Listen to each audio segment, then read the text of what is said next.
No 2015, o Pleno da Deputación de Pontevedra aprobou unha instancia do deputado provincial de Son, Xosé Lois Jácome, pola que se comprometía a renunciar a pedir unha ampliación da concesión dos terreos ocupados pola imprenta provincial e o parque de maquinaria no entorno da Xunqueira de Alba.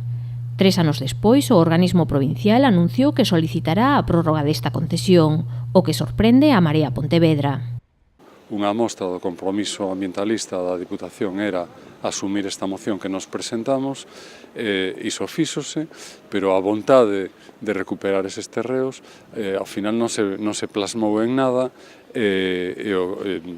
pasan 3 anos, non se fai absolutamente nada e agora se pide máis tempo para que iso continue aí.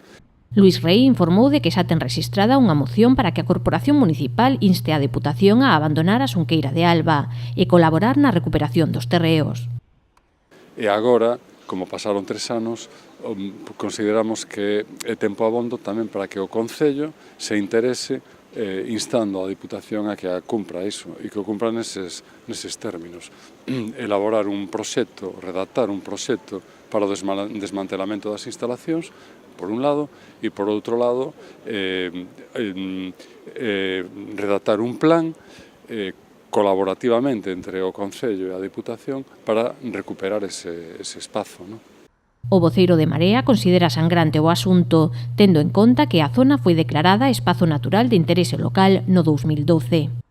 A nos parecenos que o espazo da Xunqueira de Alba é fundamental para a cidade, para o lecer dos pontevedreses e das pontevedresas e tamén como hábitat natural.